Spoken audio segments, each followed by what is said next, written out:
seems to stabilize, so I propose we start.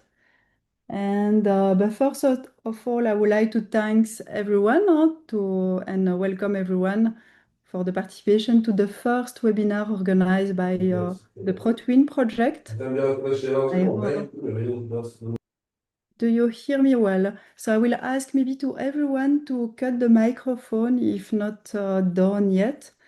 And before starting with the webinar, I will give the floor to Dr. Aitonga Arikiba, who is the coordinator of the project, the ProTwin project, to give us an overview of it in a few minutes. And next, I will be super pleased to introduce the speaker of the day. Thank you so much. Thank you, Veronique. I would like to, hello everyone, my name is Aytungar Kibar. I am the coordinator of the ProTwin project. I will give a brief introduction to our project. Let me share my screen first. Okay, now I think you can see the screen right now. Yes, okay. My name is Aytungar Kibar. I'm a food scientist working in TÜBİTAK MAM in Turkey.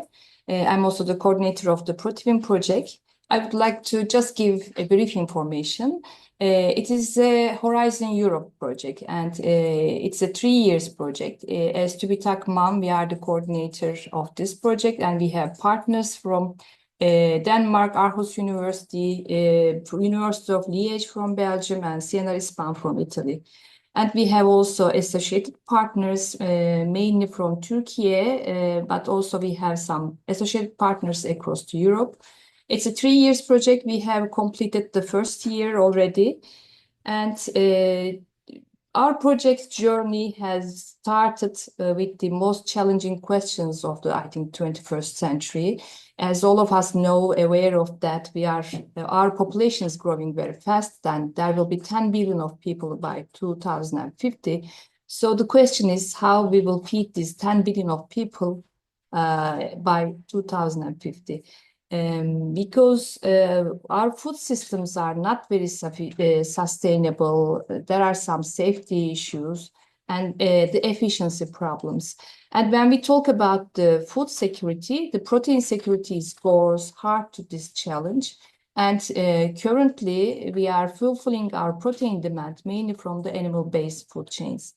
And animal-based food chains have some important issues, such as the population is growing fast, so the protein demand is very growing fast. The crucial role of the proteins is very important in the healthy diet, but there's an imbalance in the world, and some part of the world there's an overconsumption of animal-based proteins, and people are facing some health issues. And some part of the world, children are stunting and wasting due to malnutrition. And also there is an obvious environmental impact of animal-based food chains.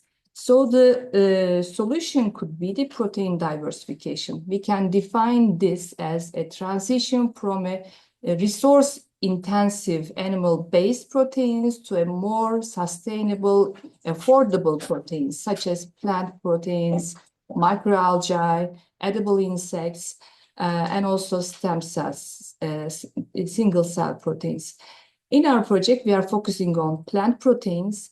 There are some commercial plant-based products on the market, but I think they are still suboptimal, and there are more researches needed to understand the impact of those plant proteins on the technological, nutritional, functional quality, and also their digestibility and their effect on the gut microbiota. So our project solution is on the isolation techniques and to utilize the advanced processing methods to modify these plant proteins from specific locally grown crops from Turkey, and also employing the proteomic and metabolomic tools to evaluate the nutritional quality and their potential to be used as a sustainable food ingredient. And this figure, I like this was very much because it shows all of the aspects of our project. Our project based on two pillars. The first one is more about the technological part. In this part, we are dealing with the isolation, fractionation, and modification of these plant protein ingredients. And in the second part, in the second pillar, we are evaluating their nutritional quality by using the proteomics and metabolomics approaches. So in our project, we have lots of activities. We are organizing research mobility programs, technical visits, expert visits, some multi-stakeholder workshop brokerage events, mentoring activities specifically for the young researchers. And also we are conducting the webinar series, and I'm proud to say that this is the first one, but please stay tuned for the next ones. We are also organizing summer schools for PhD students and early stage researchers, and we will have a conference dedicated only for the early stage researchers. So this is my final slide. I would like to also announce an important event that we will organize a national workshop. It's a joint workshop of two projects. We are trying to draw the Turkey's plant-based protein vision in this workshop. If you are interested, please contact us. You can. We would be very happy to have you also in this workshop. Okay, thank you very much, all of you, for organizing this event. Our partners, Veronique and Irma, and also our speakers. Thank you very much for accepting our invitation, and also thank you all participants to join us here. Thank you, Aytunga. And I'm pleased to introduce now the first speaker of the day, Dr. Ever Hernandez Olivas. I hope the pronunciation is correct. I'm still learning Spanish, you know. So Dr. Hernandez is a food scientist from Mexico with a background in chemical engineering and a master in food technology from Autonomous University of Chihuahua, Mexico, a PhD in food science, technology and management for the Polytechnic University of Valencia in Spain. His research focuses on nutrient digestibility using in vitro digestion models, which is very interesting for us, in fact. And Dr. Hernandez is also part of Infogest Cost network, and is currently postdoctoral researcher at TIGASC, Moorpark in Ireland, and involved in the European project Giant Leaps. So, Dr. Hernandez, the floor is yours. Thank you so much. And yeah, before you start, to the public, to the audience, you have the opportunity to prepare your question using the chat. So please don't hesitate to write your question in the chat, and we will take care with a few colleagues here to ask the question after the seminar. Thank you. The floor is yours, Dr. Hernandez. Okay, just can you please confirm that the screen is actually okay? Yes. Yeah, okay, perfect. Thank you so much for the opportunity to share some of the output we got from the European project Giant Leaps. So I know now that you're introducing the Protein project, we know we have many things in common. So let's see how this webinar is, and then again, thanks for the invite, for the invitation to be a speaker in this webinar. So this time I'm gonna try to give a brief overview of some of the work that we have done in the Giant Leaps project. So this time I'm presenting something on alternative proteins and protein quality assessment. Okay. As said before, so the European food system is actually depending on the conventional protein sources, mainly this coming from animal origin foods. That is well known that is not sustainable at all.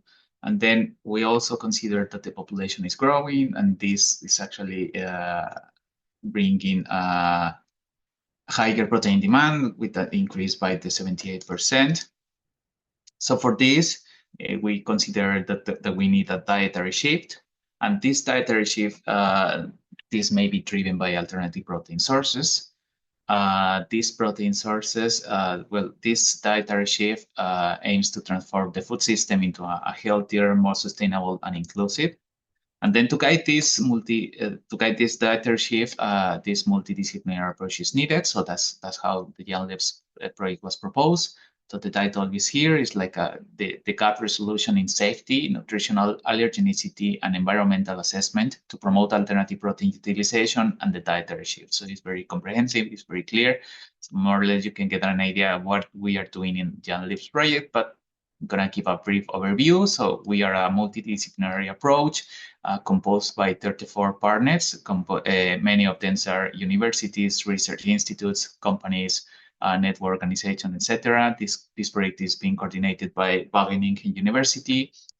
And then, so the main goal of this project is actually to generate more protein sources, to study more sustainable protein sources.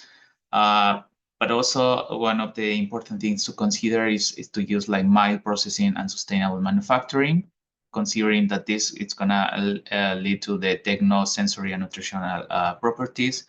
But also one of the goals is this dietary shift is that the 50% of the proteins is coming from these alternative sources, and it's very ambitious. But the goal for the 2050 is that the 60-70% is coming from alternative proteins, and then this dietary shift will bring a positive environmental and health impact, and then that's it. So this is the structure of the project. So we are 9 different working packages, very well connected among them. I'm working for the working package 4, that is digestibility and health. So Chagas in Ireland, Chagas is coordinating this.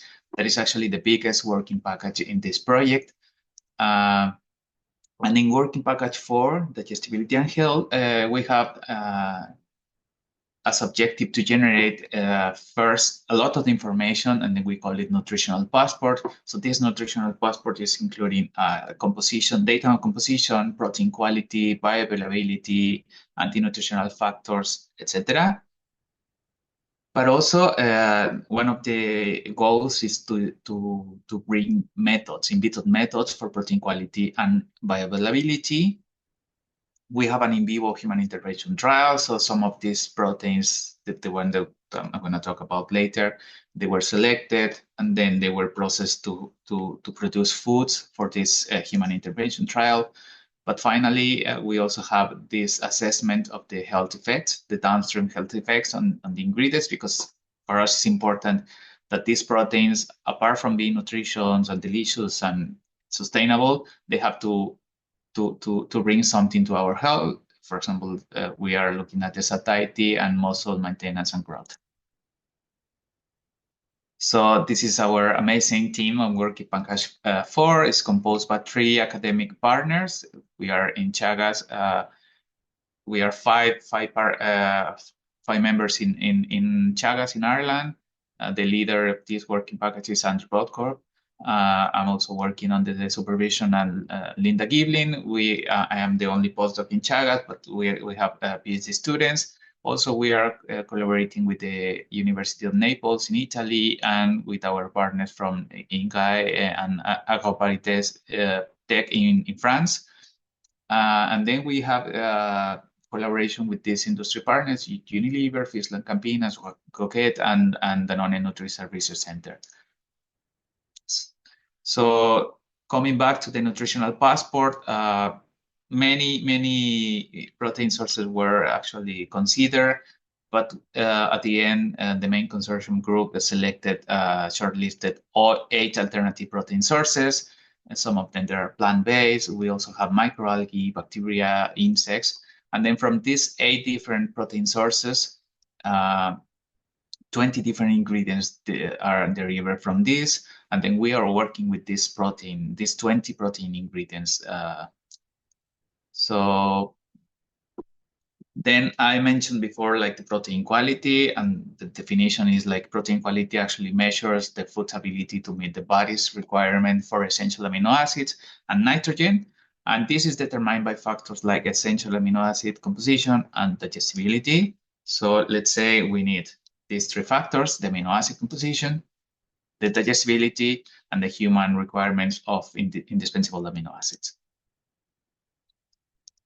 So typically, let's say we get the amino acid composition to evaluate how the proteins or these are, if they are complete or not. And then we also contrast this information with the human requirements. We use the FAO report on the dietary protein quality evaluation in human nutrition. So if we only have this information, it's very common to find scientific papers or studies reporting this information. We get some information to see what is potential of these sources of these ingredients to get. So this is the profile of the indispensable amino acid contribution of these 20 ingredients. But let's take as example only some of them, just as an example. And then I have to mention this. So see this FAO report considers values when they are lower than the 75%. And they cannot claim any protein quality, but when they are in between 75 and 99%, they can be considered as good protein quality, or when they are higher than 100%, they can claim as excellent or high protein quality. So taking some as examples, so I selected these 4 protein ingredients. They are all coming from oats, in different purities, in different protein concentration, but we observe that the lowest value is for lysine. So, and this is actually lower than 75%. So just by itself, by composition, these 4 protein ingredients, they cannot claim any protein quality. So it's important to recognize this. Okay, going back to this figure. So once we have the amino acid composition, and then we check if they actually reach the human requirements of amino acids, we also need to check the digestibility. So for that, we can do digestibility for the total proteins, but also for each of the amino acids. So we use in vitro methods to see what is happening when we digest proteins into peptides and free amino acid at the end of the small intestine. So we use the InfoGest standardized protocol for this. So we follow actually in a very simple model in Falcon tubes in the lab. We simulate the oral, the gastric, and the intestinal phase. But for the analysis, we follow this analytical workflow suggested by Sousa in 2023, in which the methanol precipitation is used to use the methanol cutoff as a, let's say, to separate the bioaccessible and non-bioaccessible fraction. And then these both fractions are analyzed by 3 methods. We analyze by total nitrogen, free amine groups, and total amino acid. And then I need to highlight this. So this is the standardized international protocol for in vitro digestion, but this method is becoming into an ISO method. So this method is actually submitted, and we hope to have this official published soon. But then we are using this method anyway, because we know that this is going to happen eventually. So giving some results on this, in this figure, you can see the protein digestibility of the 20 ingredients evaluated by the 3 methods before mentioned. And then we observed the same trend in the 3 methods.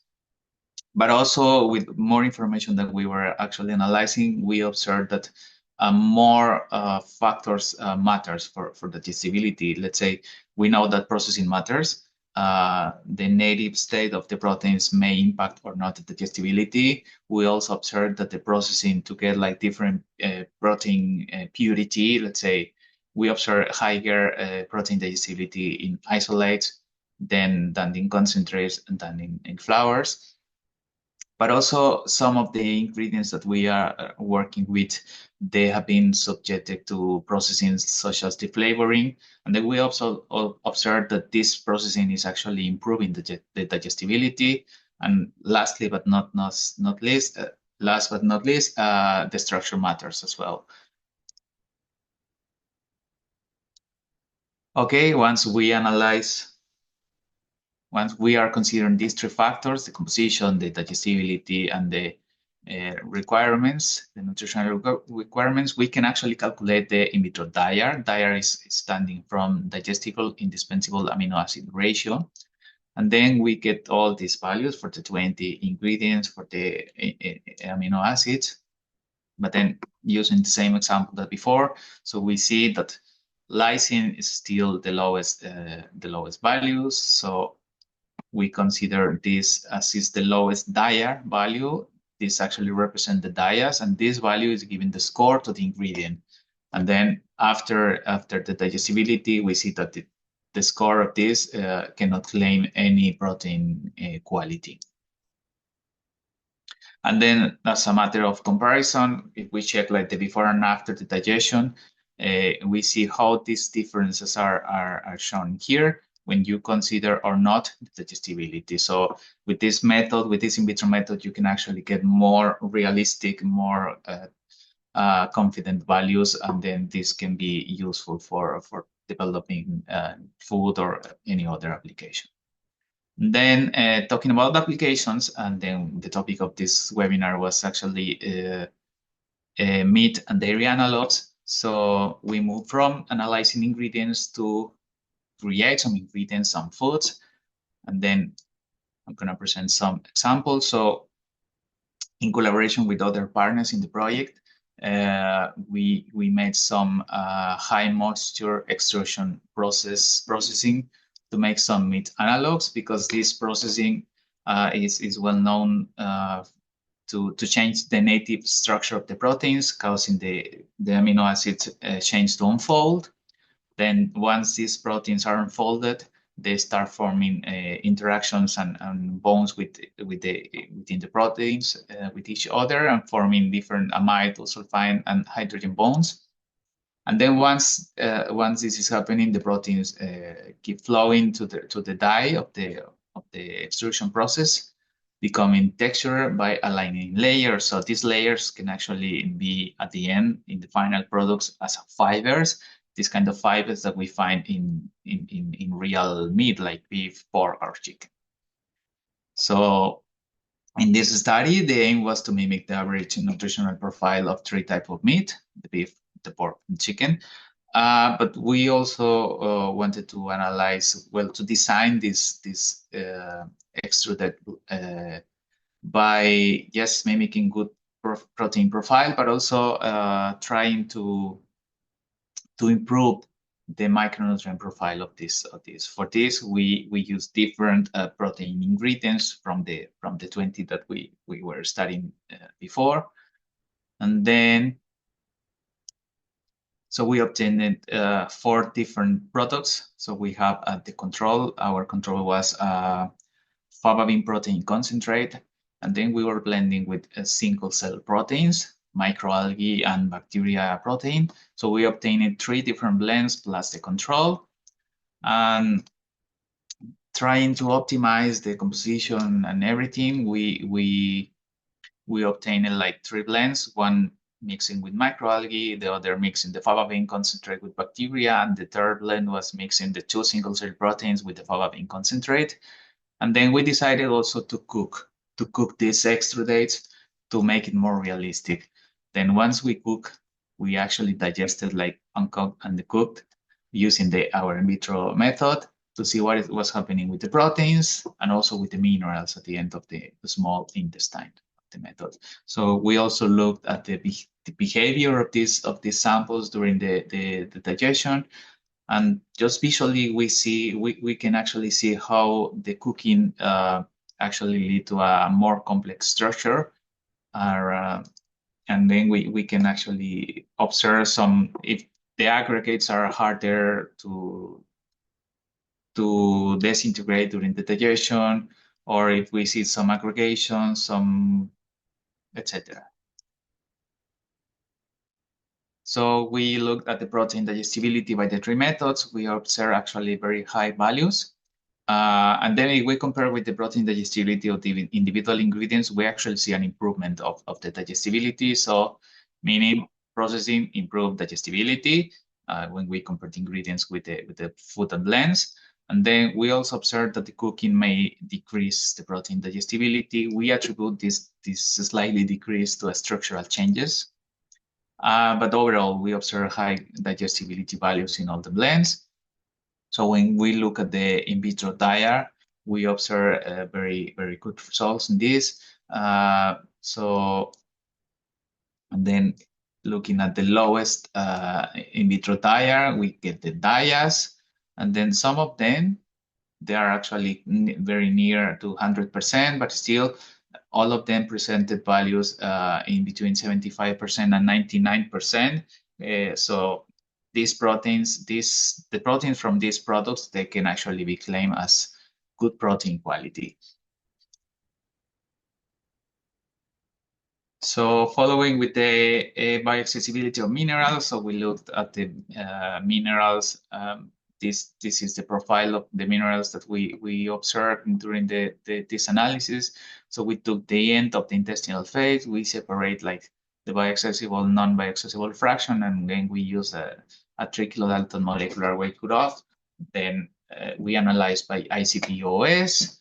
Then we can compare the mineral profile of the samples before and after digestion, considering like the bioaccessible fraction to the total fraction. And then we see how the different values are coming, especially for the different blends. Let's say in some of them we observe very high bioaccessibility values, meaning that some of the minerals are more prone to be released from the matrix, but some of them, they were presenting like very low values. Even we observed some improvements, let's say in the blend 1 for iron, it was higher than in the other blends and in the control. Just one of these to mention as example. Okay, following with the another applications, we also selected some of the protein ingredients. One of the interesting for us was the bacteria protein. So keeping in the same context of the dietary shift, we were very curious to see what is happening when you apply this interesting protein ingredient that is actually from bacteria protein. So this is a commercial product made by Solar Foods, a Finnish company. So this product is derived from a natural, non-genetically modified single-cell organism. And then the advantage of this is actually coming from a very sustainable process. So this process uses renewable electricity, water, or CO2 captured from the air. And the ingredient can actually reach almost 80% of protein. So that's why it's very interesting for us. So in this small study that I'm using just as an example, we studied the impact of the structure of the protein digestibility of these solanine-based foods. Using different in vitro digestion models, we use the static and the semi-dynamic to evaluate the protein quality, but also the digestion behavior, looking at the kinetics. So in collaboration with other partners from the project, they produced like beverage and yogurt of this bacteria protein.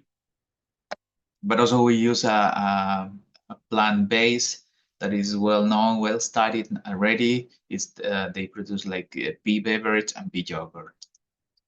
So we looked at the protein digestibility, just following the same protocol that I mentioned before, analyzing the tree method and also in vitro diets.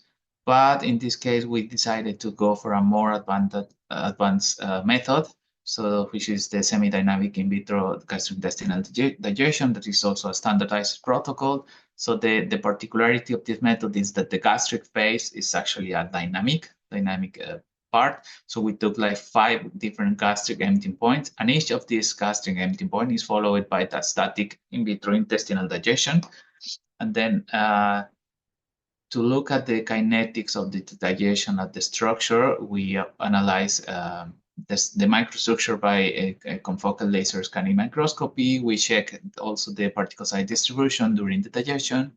And then for the protein digestibility kinetic, we saw the free amine groups released during the digestion, and also we use size exclusion chromatography. So the static in vitro digestion showed these values for protein digestibility. We actually were very surprised because this product, the ingredient was actually showing very similar digestibility, around 70%.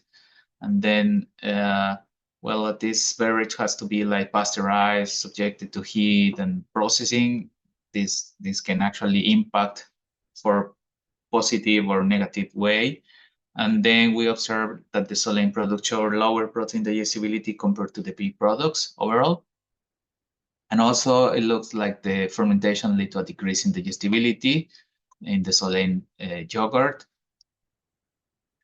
When we look at the in vitro DIAR, the DIAR values, we observe like very low values for Solein. So the limiting amino acid is isoleucine with values around 50%. But when we look at the pea product, more or less expected because this is very, very common to find in legumes. So that's the sulfur-containing amino acid was the limiting in these two products. But still, the quality of the pea products is actually good. But the Solein products show some of the amino acid they resulted below the nutritional requirements. So moving into the semi-dynamic in vitro digestion model, we took these videos during the digestion. So this is at the end of each of the gastric emptying points for the 4 products. So overall, with this observation, this appearance, we can observe like how the products are behaving during the digestion. We observe better homogeneity of the products during the gastric phase better in the yogurts than than in the beverages. We also observe some precipitation, higher precipitation in the Solein products.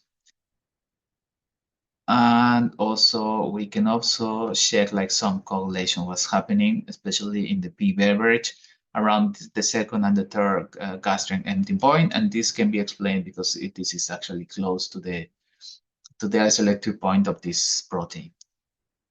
When we check actually the digestibility given by the numbers of the free amine groups, the gastric phase, and at the end of this intestinal phase, we observed that the pea product resulted in higher free amine groups compared to the Solein products, and it was higher in the beverage than in the yogurts than in the beverages.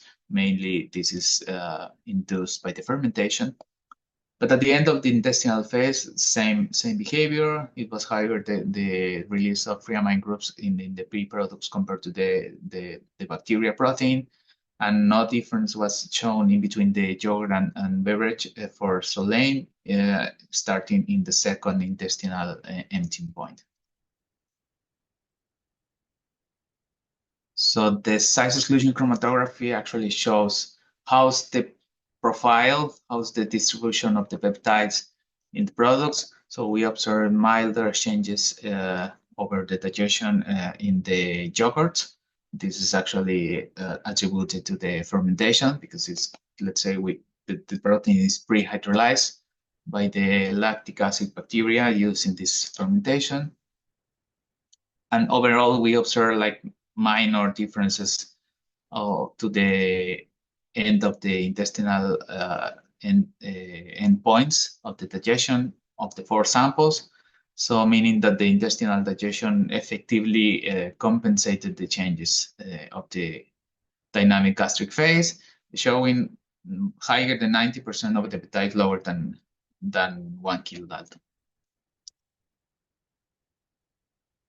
So these figures actually show the microstructure and the particle size distribution. And then overall, we observe in the gastric phase how the aggregation of the proteins is actually decreasing. And at the end of the intestinal phase, especially in Solein, we observe some protein, some intact protein, non-digested. That is actually interesting, and this is actually in line with the total protein digestibility showed by the other method, by the static. but nothing was actually observed at the end of the intestinal phase for both the beverage and the yogurt.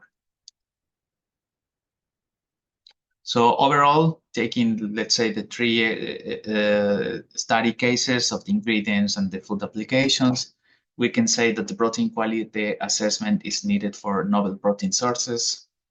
The in vitro digestion models are a powerful tool to evaluate the protein quality. And also these food applications, let's say the meat and dairy analogs, need optimization, of course. But also the composition in terms of amino acid, protein matters, but also the processing and structure is very important to this protein quality. So we need to keep working on this. And that's all from my side. So thank you so much. If you have any question, I will be happy to answer them. Thank you so much, Dr. Hernandez. And it's here that we see that it's not simple. Huh? It's quite challenging to produce new alternative of proteins on the market. I check on the chat for the question. We don't have many questions, so don't hesitate to use it. I hope it works. What I propose, meanwhile, for question I have several questions for you. I propose to keep them for later, and I propose we have the point of view of industry now, which is important with Roser. So what I propose is that we switch to Roser now, and we'll have the question later if that works for you too, of course, Dr. Hernandez. And thank you. I'm very pleased to welcome Roser. Roser, I know you for many years now, and Roser holds degrees in biology and food science and technology, and has more than 14 years of experience at Danone. She is a senior scientist and nutrition affairs manager, and Roser also leads the One Health agenda for Danone Benelux. What else? But Roser is also a key figure for communication and represent Danone Benelux for all the health topic in different organizations, including healthcare professionals, to try to promote evidence-based nutrition and public health initiatives. So we are very lucky to have her today. And Roser, I give you the floor.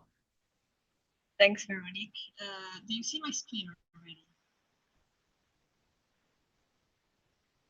We see the presentation. Yes. Do you see my screen? Do you hear me? Yes.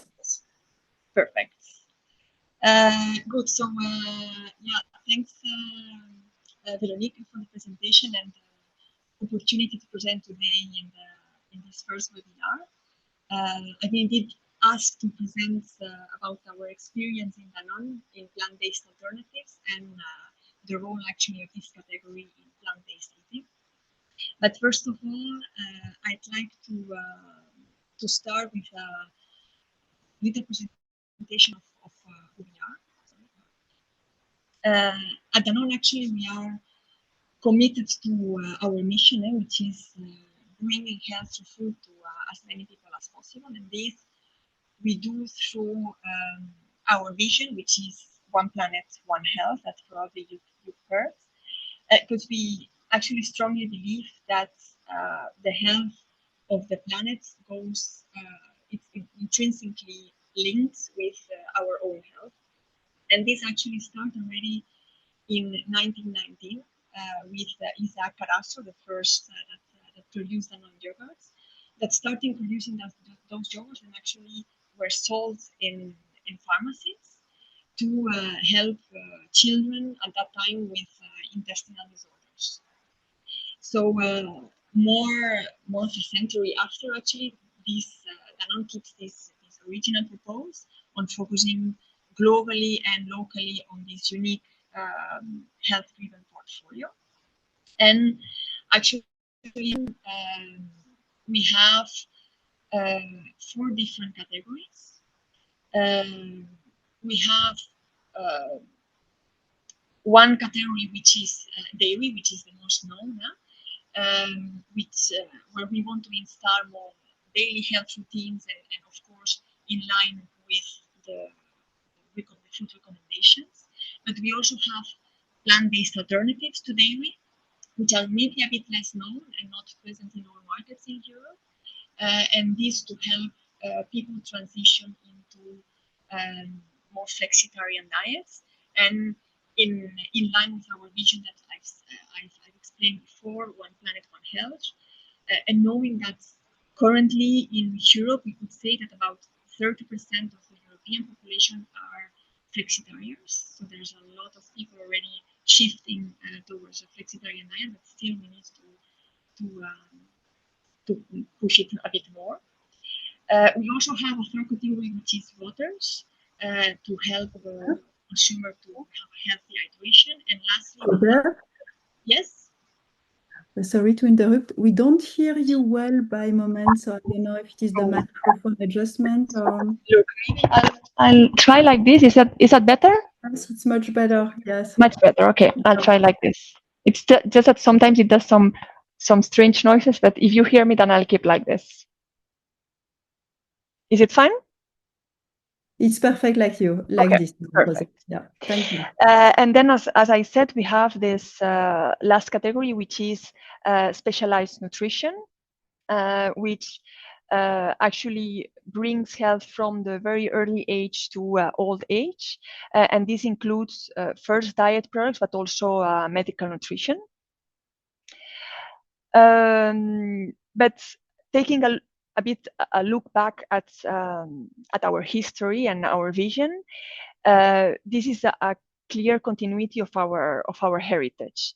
And first, it started with this dual project that Antoine Rivoud, our first CEO, started by stating that business success and social progress goes all together. So he said at that moment, and an important speech, that the responsibility of the company does not stop at the factory gate. So we have a responsibility after that. And his son Frank Rivoud actually put this health in the heart of the business, launching this mission of bringing health through food to as many people as possible. A bit later on, in 2015, we started a partnership with B-Lab, and we committed to become 100% B Corp certified by 2025. For the ones connected that do not know what B Corp certification is, in a nutshell, it's like an independent award that some companies can have. That evaluates highest standards on social and environmental performance, but also accountability and transparency, and mainly using business as a force for good. And a bit later on, so Emmanuel Faber installed this vision of one planet, one health. And later on in 2020, Danone became what we call in French entreprise à mission, which is a bit defined like having our societal and environmental objectives in our bylaws, which is very important. And more recently, in 2022, our current CEO, Antoine de Saint-Affrique, he announced the strategic plan, Renew Danone, like a plan to somehow reconnect with a sustainable, profitable growth model. And where he said something I really like, a sentence I really like, which is sustainability without performance has no impact, but also performance without sustainability has no future. So both goes hand in hand. And then more recently, then we launched what we call the Danone Impact Journey, which is our sustainability roadmap or strategy. And that contains 3 different pillars, one on health, one on environment, and one on societal, and with different KPIs. And finally, at the end of the year, we will become B Corp certified globally. But yeah, when it looks when we look at today challenges, we see that there is an urgent need to shift towards more plant-based patterns, like Dr. Hernandez said before, and this for our health, but also for the health of the environment. So at Danone, we really recognize the role of flexitarian diets And therefore, we continue to invest in both categories, dairy and plant-based, but knowing that plant-based should be even more reinforced and focused. Actually, we see that plant-based is also recognized all around the world and around the food-based dietary canals that exist, and pyramids and etc. from the country. So you can see on those slides, and the slides on the right, some of the local recommendations in Europe, either represented as a form of a pyramid or a plate or etc. And most of them already include environment and health altogether. And some of them already recognize plant-based alternatives in it, but not all of them. So that's something we need to work on. So voila, that's something it's starting already. But also actually through plant-based alternatives, we strive to help consumers to shift towards healthier and more sustainable choices.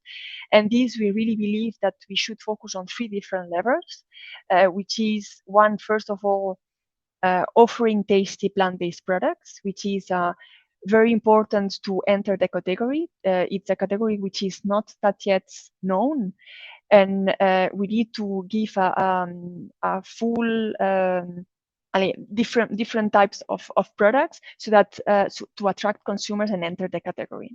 But also education is very important, and not only education around plant-based and awareness on plant-based diets and the transition, not only to consumers but also to healthcare professionals, because at the end they are also the prescriptors and advisors of consumers. And also as well making plant-based a healthier choice, and also by convincing messages and making a bit plant-based a bit sexier so that people enter the category. And just to show something we do in Belgium to increase awareness on this category, we really think that increasing awareness in young generation is very important. Young generation is actually the adult generation of the future, and the ones that will have the right to choose for themselves, but also for their families. So it's very important that they know this transition and the importance of it. And that's what we did with one project that we called Good Start, because it was awareness around plant-based, but also on the importance of breakfast and integration of plant-based in breakfast. And we did it together with an NGO called Good Planet, and we went into 40 different schools to explain, so in a form of a workshop, to explain what the transition is, the importance for their health and for the health of the planet, but also explaining what the food recommendations say, what should we eat more and what should we eat less, and also including in those workshops some more practical part where they had to cook with some plant-based ingredients and discover new tastes, and then a bit unlock this taste barrier that some might have. So now to go a bit more on the barriers and opportunities, because we know that the shift towards more plant-based also comes with key challenges. And here, where there's a lot of information there, but just in a nutshell, we know that here actually it's Belgian data, but I think somehow we could also extrapolate to European data. It does not change that much. And we know, for instance, that plant-based consumer tends to be young. It's also a new category, so the young generation are more open to enter. But also the plant-based relevance is stronger for plant-based flavored variants versus plain products, which is a bit unfortunate, but we should work more on that. And what is very interesting here to see is that the main purchase drivers are health benefits, but also taste and naturality. And on the other hand, we see for the main barriers, we also, in the first place, we see taste. So we see that taste actually appears both in drivers, but also in barriers. So that's a very interesting one to focus on. But also the unfamiliarity with the category. Logical, because it's a category which is less known. On the other hand, we also, with the rise of health conscious consumers, we see that more and more individuals are proactively choosing plant-based diets, including plant-based alternatives, and this with a unique nutritional profile. And we know that plant-based alternatives are, for instance, lactose-free, which are very interesting for people having allergies to protein milk, but also intolerance to lactose. But also it's a category which has very low saturated fats and no cholesterol. For the variants we have, which are fermented, also we have interesting live ferments, but also high quality protein in the case of soya. But also some other variants like oats based are fiber rich. And some of them are also fortified. For our products, all our products are fortified, but in the market, not all of them are. Especially the bio products cannot be fortified, but also others do not fortify them all. And those consumers actually are somehow proactively choosing for fortified foods to support their nutritional needs. So we really think that fortification is very important. And that's why we have a fortification approach which is rooted in scientific evidence and somehow aligns as well with public health guidelines. And we ensure that our products enhance a healthy diet by considering these consumer needs, and also making sure that we match the regulatory frameworks and nutritional recommendations. So currently, maybe you've seen in some of your markets, we've launched the 5 Essential Nutrients campaign, where our plant-based category contains at least 5 essential nutrients, including protein, but also calcium and vitamin D2, but also some other vitamins like in the group of vitamin Bs, like vitamin B12, for instance. And so that was a very important launch for us, and to talk about fortification and the need of fortification, because somehow also fortification is not just a plug and play solution. The addition of those vitamins and minerals to support these nutritional needs also comes with significant challenges in terms of formulation. And at the end, it's not just about nutrition enrichment. It's about delivering a product that also consumer likes, because we know that if fortification negatively affects, for instance, the taste or the texture or the appearance, consumer will reject the product. So that's very important. But on the other hand, we know currently that European regulations are quite tightened. And they are working now on proposed, maximum nutrient limits that may restrict the future fortification flexibility, even if nutritional needs somehow would justify the fortification. So there's growing tensions between regulatory compliance and public health goals that we need to tackle. So somehow, we as Danone, we advocate for responsible fortification because it's needed to support health, but also without compromising, of course, safety. And then here I wanted to show a bit more in detail some of the key barriers that we encounter when developing plant-based alternatives. First of all, we have the stability issues.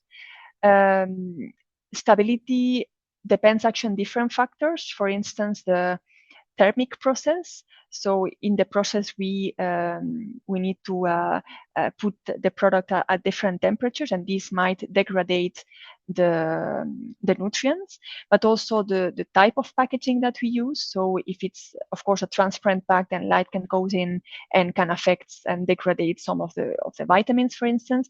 But also the material is normally made with different layers of material.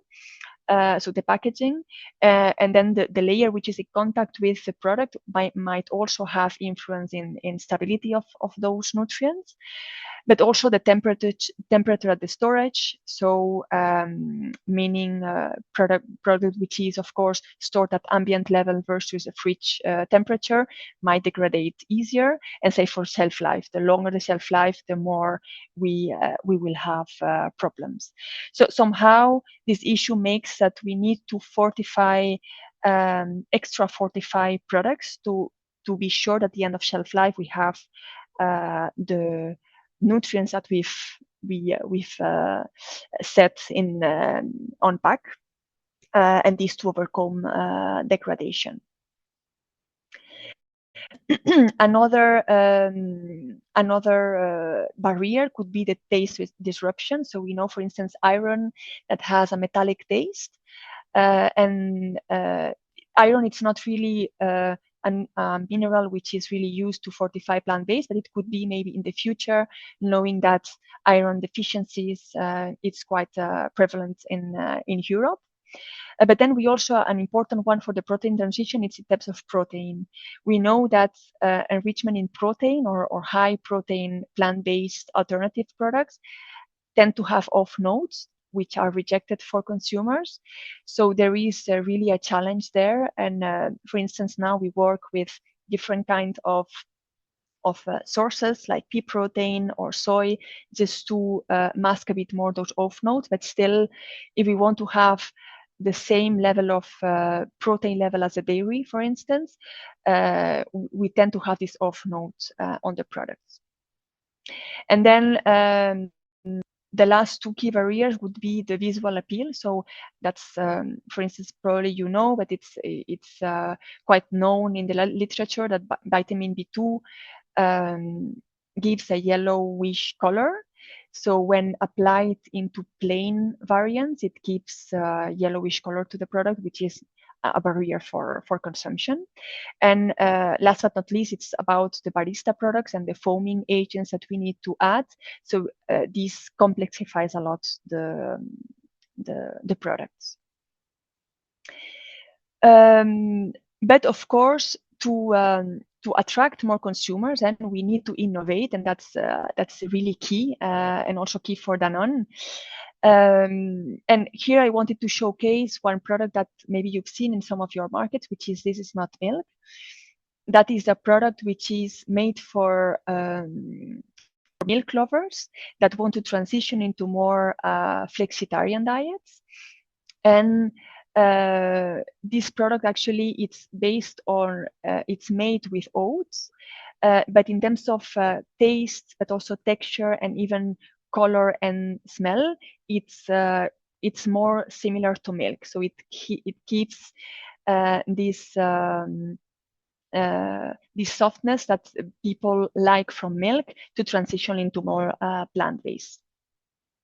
And of course, as well, the variety is important, and we know that the entry point of this category, plant-based alternatives, it's mostly the fruited options or barista options. And then once people are really into the category, then seek for healthier options. So that's very important to have both to help them into this transition. And just finalizing, so a call to action to on what I said before, because also as well there is a lack of support on this category, even if we've seen that it's more and more added in the food-based dietary guideline. It's still not that supported, at least not at the same pace as dairy for now, and more research is needed. So, and especially we really find that there are a lot of studies about plant-based diets on the the impact on nutritional adequacy, but not on the health benefits. And somehow it's normal because it's a quite new category, so we don't have that background yet. But that's something that we would like to see happening, so that those products can be more supported. So to unlock this potential, let's say, we should invest more in research, but also in scientific communication and regulatory alignment to make sure that there's alignment between regulatory framework and public health impacts.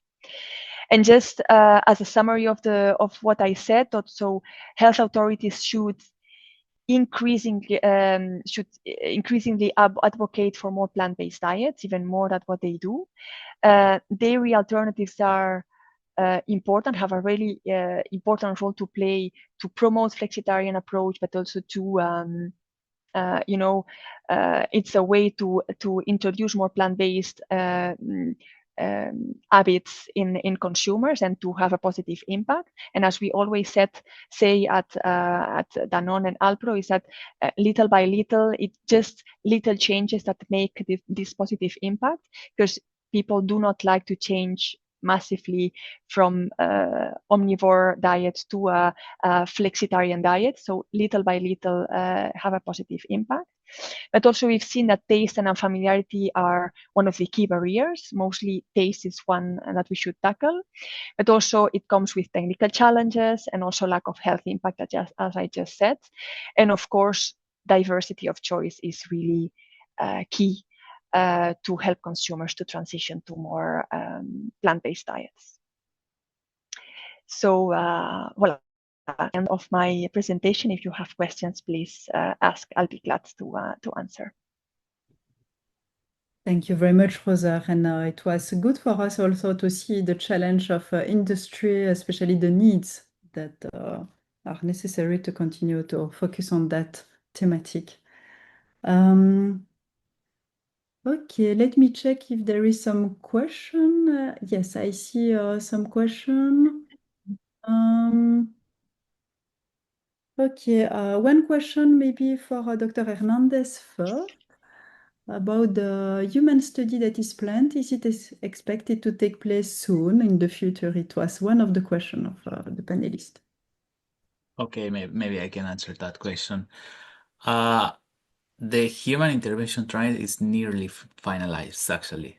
So it started last year, at the end of last year in France. Two products were evaluated. The first one was a fava bean protein concentrate extrudate, so it was kind of a meat analog. And the second, it was like a microalgae smoothie. So it was a beverage and a meat analog. Well, I think the recruiting is still ongoing for the second part of the study, but well, it's almost done. Yeah, we're actually very curious to see the results, and then we will also perform some in vitro in vivo comparison to validate the data. Yeah, thank you very much for the sharing. I'm looking at the same times to the question. So I have another question for Dr. Hernandez also. Yes, one of the questions was about the results showing that cooking reduced digestion. How can it be explained? Short answer, structure. So sometimes the cooking may induce like a more complex structure that is even harder to digest. That's probably our main hypothesis for this.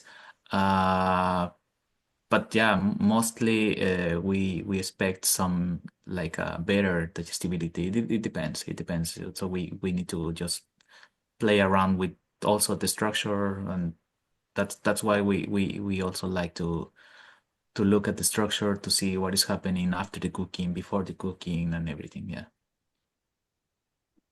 Thank you very much. And another question from the panel as well regarding for Rosa this time. about the protein that are used in the product. In fact, Roser, are you also interested or involved in some studies to evaluate the quality, the digestibility of those proteins? Is it a need that you have also internally? Yeah, that's a good question. That's more our colleagues of Global Nutrition that are part of several studies with different universities.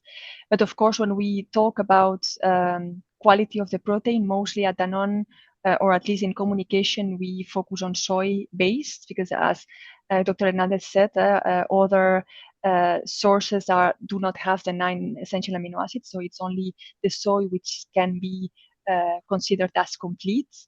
And I don't have the information now, but I know that some of our teams are also looking at digestibility of the proteins, etc., to improve them in our product more and more. But probably Dr. Hernandez can maybe help also on the answer because he's more expert than me in that case. I think. Okay, thank you so much, Roser, for your answer. And maybe I see time is flying. Maybe a last question, if you still agree, if you still have time. It was a question about the tryptophan. To know if you experience some problem in the measurement of the tryptophan quality, I guess, using the DR system. What is your opinion on that? So yeah, it's well known that tryptophan is actually degraded during the acid hydrolysis. So that at the moment, the results that we are reporting for tryptophan on DIAR, they are actually in vitro proxy DIAR. So, but for the rest of the results, they are like it's actually the analysis in the digesta. We are working on the optimizing the method for tryptophan measurements. But yeah, I mean, you have to perform like alkaline hydrolysis for measuring only tryptophan and also the acid hydrolysis for the rest of the amino acids. Yeah. Indeed, it was part of the question as well. So thank you so much. Yeah, is flying. Maybe just to finish, maybe for both of you, what would be the main priority in terms of research if we have to focus our effort on something? I know it's a very wide question, but just one word or two. What should we focus on? Well, Maybe I can maybe I start. can. Go on. Okay, maybe start. You can. Okay, good. No, I think it's a bit a summary of what I said before. I think we have a lot of issues on stability of the nutrients in the product. So that would be ideal to have some vitamins and minerals that we could add in a form that are stable through the shelf life, so that we don't need to enrich. And also, as I said, with these regulatory constraints coming on, we might be limited to enrich even more to make sure that they are stable at the end of shelf life. That's one thing. And second thing is what I said on the studies needed to know what is the impact on health of plant-based alternatives and not only nutrient adequacy. Yeah. Makes sense. Thank you. And for you, Eva? So probably something important. I mean, the project where I'm working for, it's actually big. It's a big project. We are lucky to contribute with the industry partners as well. But I think we need more. We need more. We need more interaction in between industry and all the factors that are involved in this transition. Yeah, it's a lot of work to do. We need to keep doing, keep working, keep trying. But it's a nice opportunity to keep working on this. Yeah. Yes, indeed. Thank you so much for sharing your experience, both of you, today. We are really grateful of that, and thank you so much. You're welcome. Yeah, You're I don't welcome. know if one of the panel member wants to add something, except a big thank you to you.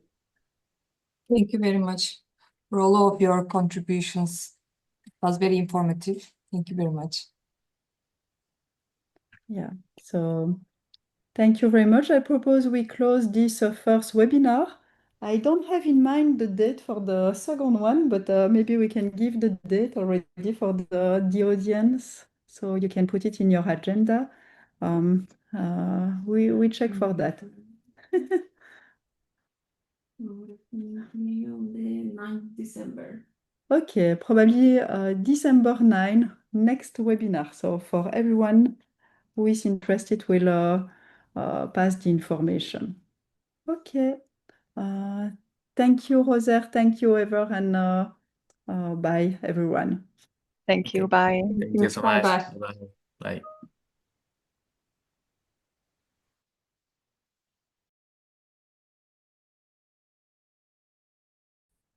Yep. Thank you for your help, Najin. Thank you a lot for the help, Najin. You're welcome. No worries. Thank you, everyone. Bye. Bye.